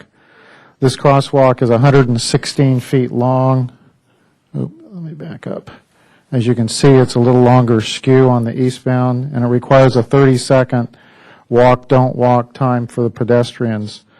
Whereas the crosswalk on the west side is only 88 feet long and only requires a 24-second time for the pedestrians. We've had counters out in the area, and on April 11th, we put counters in the area from 11 a.m. to 5 p.m. to count the number of pedestrians, which is the prime time of the day that we would expect pedestrians in this area. And we counted 19 pedestrians using the east crosswalk. If the crosswalk is removed, the pedestrians, if you were starting from this corner and going across here and then back over to here because you were getting into this area, you would travel about 106 feet farther and you would have to go through one more cycle of the signal. The California Vehicle Code requires a notice to the public and an opportunity to be heard not less than 30 days prior to the scheduled date of removal of the crosswalk. What we've been doing in the past is informing the public of the proposed crosswalk removal 30 days before tonight at the public hearing so that they may be heard. If the council approves this, the marked crosswalk would be removed no sooner than 30 days from tonight. So therefore, we're recommending that the existing marked crosswalk across University Avenue at the entrance of North County Square be removed. As part of this action, the related pedestrian phase, the pedestrian indications would be deleted from the traffic signal, and signs would be installed to prohibit pedestrians from crossing on the east side of that intersection and directing them to cross across the remaining marked crosswalks on the west side of the intersection. This will allow us, again, to shorten the cycle time and make this intersection more efficient with a shorter cycle time and raise the service level. And that concludes my report. It's a difficult intersection with the movement and the timing of it, so I think this will be a great help. The public hearing is now open. I have no request to speak from the audience. Is there anyone in the audience that wishes to speak on this item? Okay, seeing none. Mr. Campbell. Yes, Mr. Pierce, have you consulted with the owners of the center and or the tenants as to this change? Yes, this is being done as, excuse me, I think Mayor's given me his sore throat. This is part of the development with the Walmart, so we have been in contact with them, yes. And Target as well? Yes. Okay. Any feedback from them that we need to know? No. Thank you. Okay, good. If there's no further discussion, Mrs. Ritter. I'd make a motion to close the public hearing and to approve the removal of the crosswalk. Okay, do we have a second? Right here. All right, we have a motion and a second. Please cast your votes.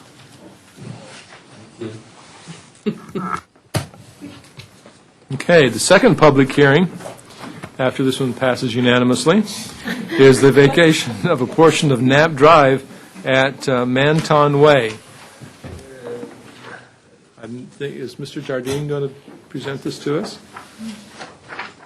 Okay, Mr. Jardine will give us a very succinct report.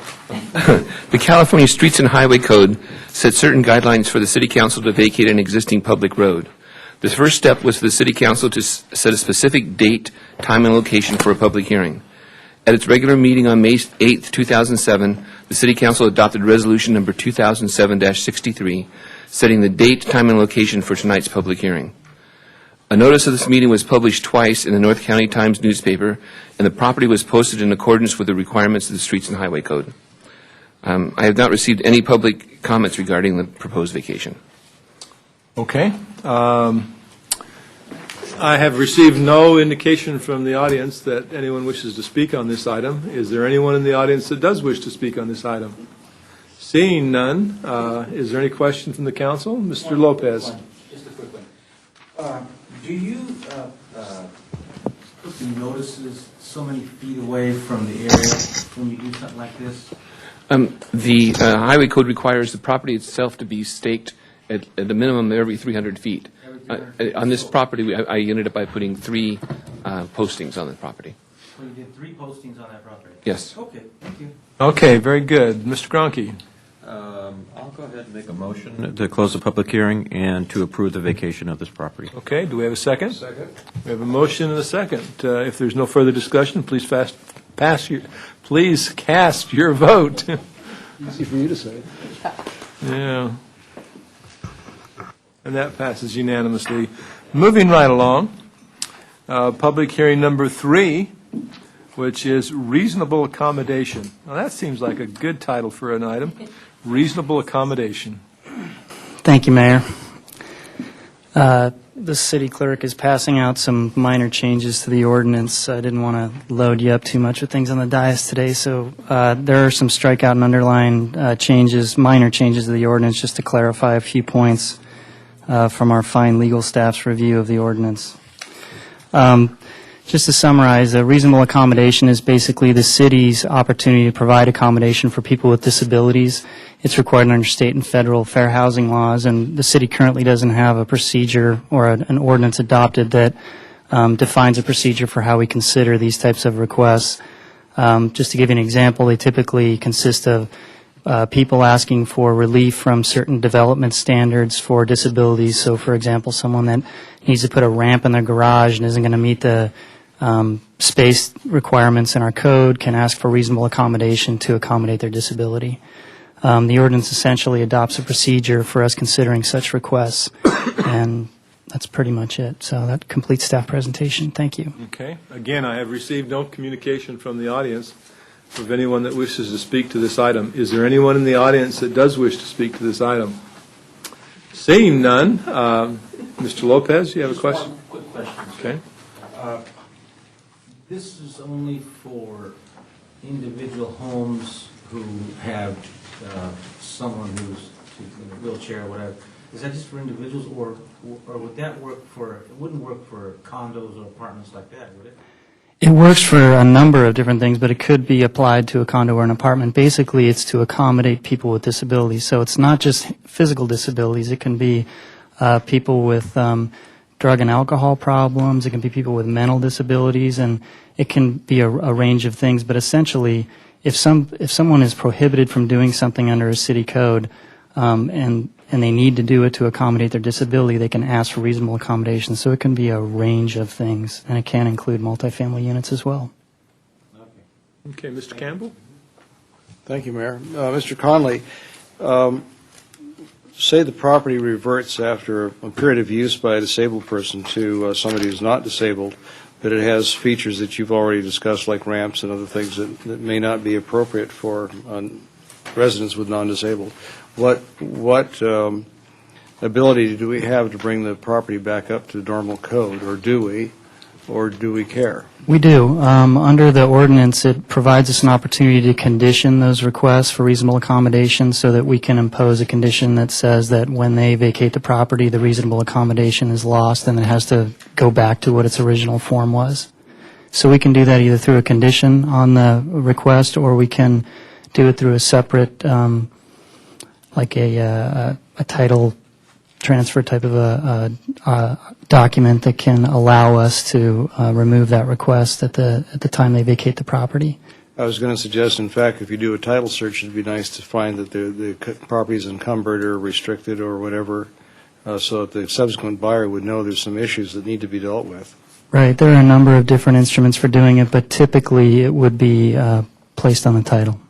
To make that happen, do we need to modify or change this? It's on page 3 of the ordinance, if you note, under subsection C, it notes that the city can ensure that any removable structures or physical design features that are constructed or installed in association with the request be removed once those structures or physical features are unnecessary to provide access to the dwelling. Okay, is that it? Okay, again, we have no one that has indicated a desire to speak to this issue. And if there is, now's the time to do it, or forever hold your peace. All right, seeing none, do we have a motion to close the public hearing and to introduce City Council Ordinance number 2007 next in order? I'd move to close the hearing, sir, and introduce this ordinance. I'll second that, Mayor. Okay, we have a motion and a second. Please cast your votes. Okay, that concludes the items on the agenda tonight. We will now go to the various members of staff and council members to give their reports. Before I do that, I'd like to just take a moment, if we could. I've noticed with some sadness the passing of Mr. Jack Orr in the paper this last weekend, or this last week. And I know although in my only campaign in which he was involved, we were on the opposite sides, I still enjoyed dealing with Mr. Orr. He was someone that had a great love for this country and a great love for the communities that he dealt with and for those that he worked with. And I think that I'd just like to say that I appreciate knowing him, and even though we were on opposite sides, later we were able to get together and discuss things reasonably and to actually find some things in common, so that I would just like to say that I'm saddened by his passing. Mr. Piper. Mr. Mayor, I would simply like to extend my thanks to the citizens of Vista who were so kind as to pass Proposition C on behalf of this city. Thank you. Thank you. Mrs. Geldert. Thank you, Mayor. Just a reminder that tomorrow y'all have a real exciting class you're going to be involved in, and it's the he's choking. But it's very important, so we were prepared for any type of emergency, and so this is one of the steps, key steps that the council will be taking in the NIMS and National Emergency Management Systems training. So I appreciate y'all being involved, and we'll see you tomorrow. I certainly hope I can be there. No, I too want to thank the citizens for passing this Charter City thing. I know we've talked a lot about it tonight, but it truly is amazing that both Prop L and Prop C were passed, and the citizens of this community, I think, did just an outstanding job of finding out what it was all about and then voting on it. And I think this city is going to reap the rewards of this for many, many years to come. Mr. Cronky. Nothing tonight. Mrs. Ritter.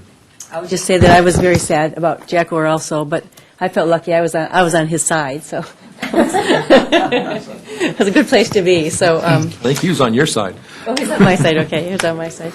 And then the only other thing is we had an interesting discussion at Sandag last week about the beach sand, which was kind of a interesting thing, and about the global warming of the Arctic ice cap and how it's going to affect the rising water on our beaches. And so that's I mean, we're going to have a beach in Vista? Yeah, lakefront property. Mr. Mr. Campbell. At one time, Mrs. Ritter, the beach actually went as far as Sedona in Arizona. Well, Some time ago, a few weeks ago. yeah. I too am sorry to see Mr. Orr pass, because I think he brought a lot of interesting discussion to the table. It was good for the good of the region, and as a fellow 68-year-old, I hate to open my newspaper and find Yeah.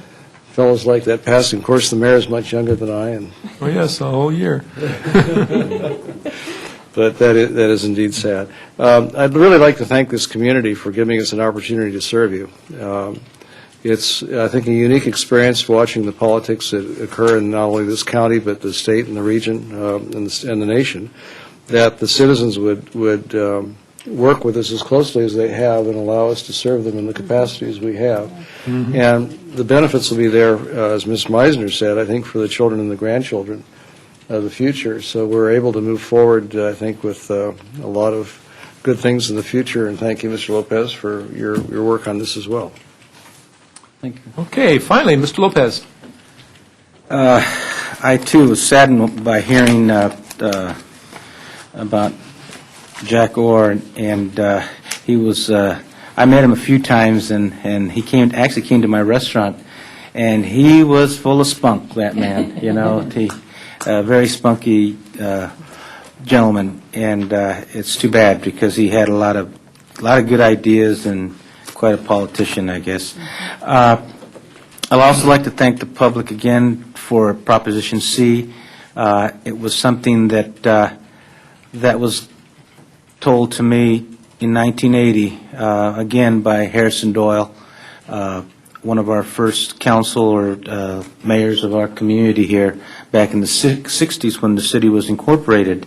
And I remember again when he was telling me, Frank, you need to talk to the council, and I was only about 25, 30 years old then, and he said you need to have Vista become a charter city, and then he started telling me the benefits. Back then, he knew the benefits, and so I think over the years I mentioned it to different council people, but it really didn't ring a bell. But I'm glad that this council was listening and has always listened, and I thank you for the support. I thank the people for the support, because I think in the future of this is going to help the future of this community, and to some of my neighboring cities, you know, that this was not something to I don't know. I remember some of the things I heard.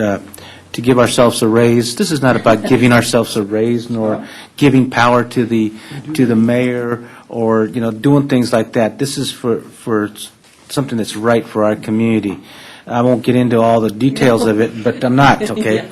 But also, too, and I thank the community for passing this, but also this, I've noticed that in this week that we've been having a little bit of traffic problem, and it